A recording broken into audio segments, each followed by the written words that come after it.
Imagine waking up tomorrow and discovering the world you took for granted is slipping away. Imagine that you're told your time is limited. Not years, not decades, maybe just months. What changes? What truly matters? Too often, we live as though we are immortal. We postpone the things we care about: love, meaning, purpose, connection, thinking there is always more time, always another chance. But what if we woke up to the truth that time is fragile, that death is certain, and that every moment is a gift? The Stoics, ancient philosophers from Greece and Rome, did not shy from this truth.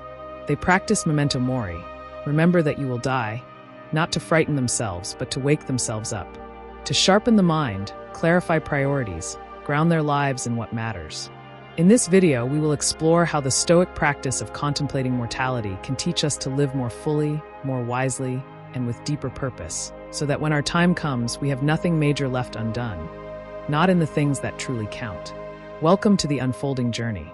This is where we explore timeless wisdom, philosophy, and practical tools for living a life of significance. If you're here to be more intentional, to ask better questions, and to live with courage and clarity, you have found your community.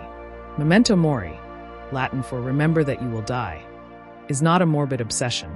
It is a reminder, a practice. Stoics used it to keep their lives in perspective. They understood that death is inevitable and unpredictable, and that remembering this is not meant to bring fear, but to foster clarity, purpose, and urgency. To contemplate death is to see life clearly, to understand what we can control, what we cannot, and what in life is essential. The Stoics believed that confronting mortality helps in several powerful ways. Clarifying values. When you realize time is limited, you see what you truly value: relationships, virtue, integrity, love, kindness, service. The trivial worries fall away. Focusing on what matters, mortality sharpens your priorities. It helps you avoid regrets, because you begin to invest your energy in what counts. Cultivating presence and gratitude. Each moment becomes more precious. The ordinary becomes extraordinary when you see each day as a gift. Motivating action. If we are mortal, waiting indefinitely to pursue purpose, to connect, to heal, to create, that becomes dangerous. Memento Mori motivates us to act now wisely. Stoic philosophers had various practical ways to keep mortality in view. Distinct from fear, more a steady awareness. Some of their practices included premeditation of death, imagining the end, reflecting on one's own death, the end of fame, reputation, relationships. This is not to depress, but to prepare, so that when loss or death comes, one is not shocked, unmoored, or ungrateful. Reflection in daily life, before sleep thinking, what if today were my last? Did I live well? Reviewing the day with honesty. Did I act according to my values? Or did I stray? Keeping visible reminders. Some Stoics kept images, mementos, symbols, skulls, hourglasses that remind one of impermanence. Others recall the mortality of ancestors, the tombs, the natural decay around them. Using loss as teacher. When loss comes, of health, of loved ones, of opportunities, Stoics don't deny the pain. They allow grief, but also sees it as a teacher about what mattered and what was lost, what to cherish, what to change. It's important to address misunderstandings. Contemplating death is not about morbid obsession or fear that paralyzes you. Cynicism or nihilism, believing nothing matters because everything ends. Escaping joy or beauty. In fact, awareness of death can deepen these. Rather, it is about using awareness of impermanence to heighten life, making our choices more aligned, our time more well used, our relationships more present. When mortality is in view, many things shift. Time, not things, becomes precious. Moments with family, friends, creative work, kindness, these gain significance. Less fear of failure, more focus on integrity. Because when you know time is limited, what often becomes important is not how you are judged, but how you live. Did you live true to your values? Courage over comfort.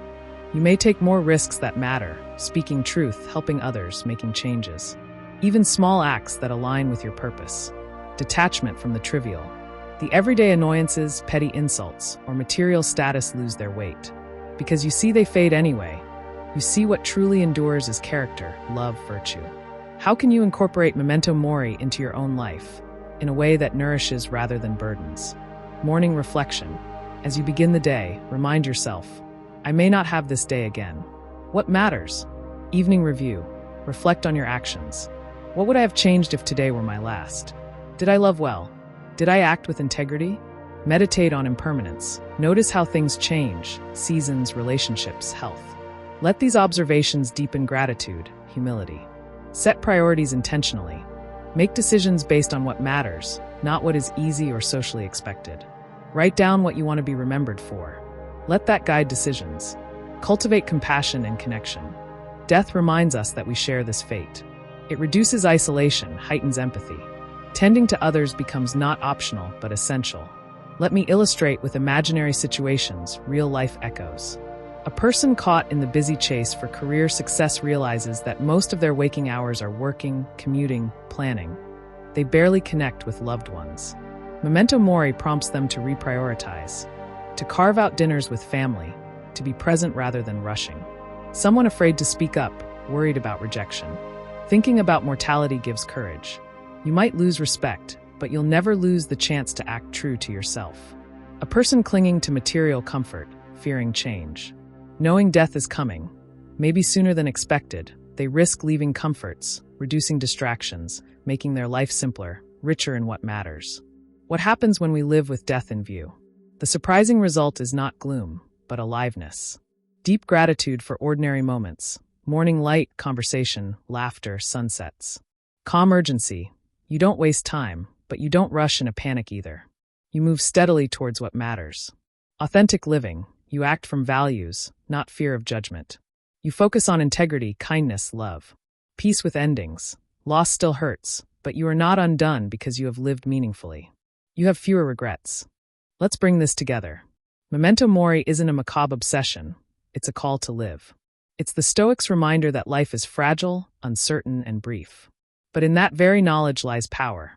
The power to see clearly, to choose well, to love deeply, and to act with courage. When you remember you will die, you remember how to live. As you go through your days, may you let this awareness shape your priority, refine your purpose, deepen your presence, and widen your compassion.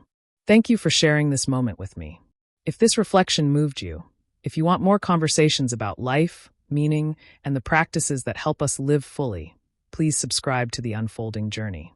Hit like if you found value in this, leave a comment. How would you live differently if you truly believed every day might be your last? And turn on notifications so you never miss an exploration of wisdom that helps us live well. Until next time, live with intention, live with courage, live remembering.